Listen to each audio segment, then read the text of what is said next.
The story begins with a young honest girl. Her name is Kanzaki. One day she found a 100 yen coin. She goes to the police to give. A police officer asks her age. Kanzaki replies that she is 18 years old when she leave. The one officer says that it's rare to see someone so honest these days. He call her foolishly honest. Her father gave her that name and raised her to be a sincere person, so she always believed honesty was the right way to live. One day, a package suddenly arrives for her. She doesn't remember ordering anything, so she feels confused. The sender is listed as some kind of mysterious office. She opens the letter, and it tells her that she has been selected, through a 1 in 100,000 chance, to participate in something called the Liar Game Tournament. She hesitates, but eventually opens the box. Inside, she finds something shocking. A huge amount of cash. She starts counting. It's 1 billion yen. At that moment, a recorded message begins to play. Now her participation is already confirmed. There is no way to cancel it. The 1 billion yen inside the box is not a gift. It is her starting money for the first round. She is confused and scared. What is this game? The rules are then explained. This is a one-on-one game. To win, she must face an opponent and try to take their money. The rules of game are simple. She can use any method, including lying or tricking. Even though it sounds illegal, the message clearly says, since both players agree to participate, no crime will be charged. The game begins once she receives information about her opponent. From that point, she has 30 days. After the game ends, officials will come to collect the original 1 billion yen, using the exact same banknote numbers. If she manages to steal money from her opponent, the extra amount becomes her reward. That means she could win up to 1 billion yen. But there is a terrifying condition. If she loses money, she must repay the difference herself. That means losing could leave her with a 1 billion yen debt. Hearing this, her mind fills with fear. The prize doesn't excite her. All she can think about is the possibility of losing everything. While going somewhere, Kanzaki thinks that she has no one to rely on. Her only family is her father. She goes to visit him, who is currently in a hospital, fighting a serious illness, cancer. Her father speaks gently, asking if everything is okay. She lies and says that everything is fine, school is going well, and she has no problems. But inside, she is hiding the truth. Her only wish is simple. She wants her father to live the rest of his life peacefully. She cannot tell him about this dangerous game. After leaving, she starts thinking about what to do. She goes to the lawyer for help, but the lawyer says he can only help if someone is already a victim. Right now, she hasn't been harmed yet, so he asks her to going to the police. That seems like the right thing to do, but then he carefully reads the rules again. And he notices a trap. The rules say that when the officials come to collect the money, she must return the exact same banknotes. If she gives the money to the police, it will be treated as lost property. That means it will no longer be in her possession. And when the officials come, she won't be able to return it, which means she will automatically lose and be forced into debt. At that moment, she realizes the truth. This game is designed so that she cannot escape easily. No matter what she does, she is already trapped. The lawyer says, I could not help you. Then she says to the lawyer, then who should I talk to? He advised her to talk to a con artist. After returning home, she receives a message. It was the announcement of her first round opponent. The opponent was Fujisawa sensei, her middle school teacher. The same kind, caring teacher who had helped her through her father's illness and her career choices. She felt lucky. In the next scene, we them sitting together. The teacher says, are you sure you understand the game, Kanzaki? This is not a fair game. Neither player can win. This is a rigged game. The teacher says, what if liar game officials steal money on their own? Because they knew every player's name and address, it would be easy for them to steal the money. We need to move the money to a safe place, away from the officials' reach. She goes to home and check her money is safe. She asks her teacher, can you help me store this in a bank's safe deposit box until the game ends? The teacher says, yes, I'll handle it. Your money will be completely safe.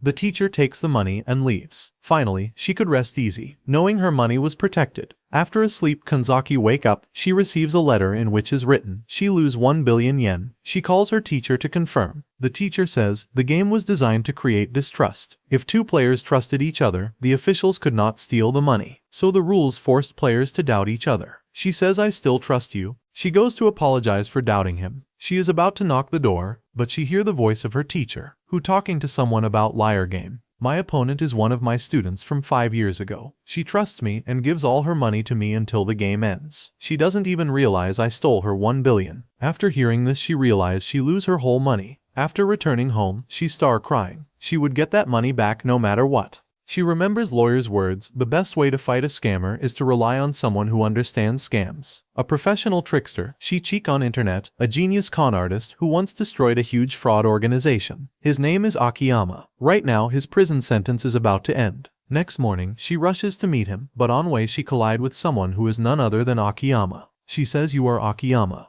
He replies no, but she stops him, asks for help. She tells him everything, how she trusted someone, how she was betrayed, and how her 1 billion yen was stolen. She asks him to help her get it back. Akiyama looks at her coldly. He says clearly, "You're asking me to commit another crime and arrest it again." After saying this, he walks off. But Kanzaki doesn't give up. She follows him, refusing to leave. Finally, Akiyama agrees to at least hear her story. He tells her to wait while he puts his things away, and warns her not to move. She waits there for him for several hours. When after many hours he sees she's still standing there. At that time, 2 men comes and start teasing her. Akiyama come and save her. They go to eat together, and he sees her eating a lot. She explains she hadn't eaten while waiting for him. Akiyama criticizes her honesty. He says that most people would have realized they were tricked after waiting so long and would have left. He believes her overly honest nature is the reason she was scammed. Akiyama tells her to explain everything from the beginning. She talks about the game and how she lost the money. After listening, Akiyama asks what she really wants. Does she want to win the game, or does she just want to quit? She answers clearly she doesn't care about the game. She just wants her 100 million yen back. Akiyama gives a suggestion. If that's her goal, she should go to her teacher and demand her money back. They go to meet the teacher. Kanzaki directly asks him to return her money. Fujisawa, the teacher, stays calm and gives an excuse. He says the money is in a bank safety deposit box and cannot be taken out immediately. He adds that for safety reasons, it's better to leave it there until the game ends. Kanzaki reveals she overheard him talking on the phone. He was saying that he tricked a former student out of 100 million yen. Fujisawa denies everything and pretends not to understand what she is talking about. At this point, Akiyama steps in. His tone becomes serious. He tells Fujisawa to return the money by tomorrow. He makes it clear that if the money is not returned, he will report him to the police. Fujisawa remains confident. He reminds them that this is all part of a game, and everything is being done according to the rules written for it. He indirectly admits something important. He says that in this game, taking or losing money is not considered a crime.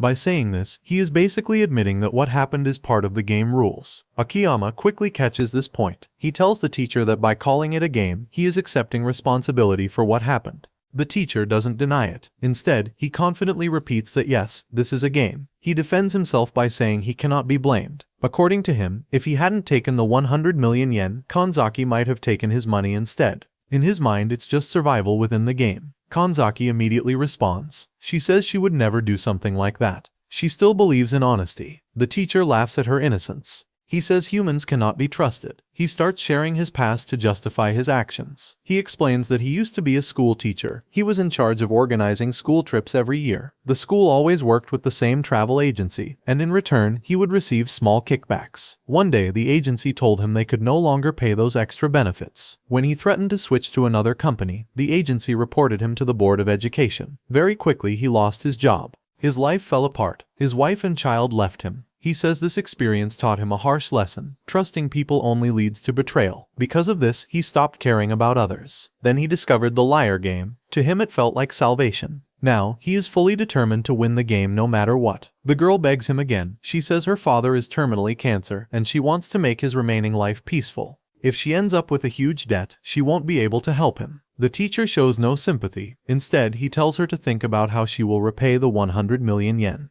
While going, Akiyama says that it's hard to believe this man was once a teacher. He explains that money can change people, and he has seen many cases like this before. The girl starts crying, saying she trusted her teacher, but ended up being trapped in a huge debt. Akiyama points out something important.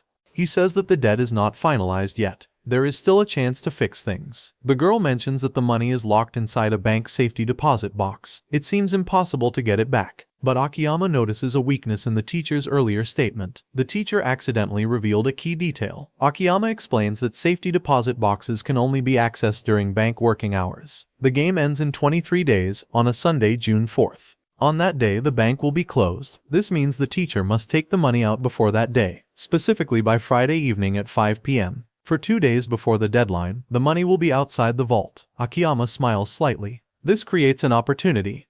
The girl understands, but she is still worried.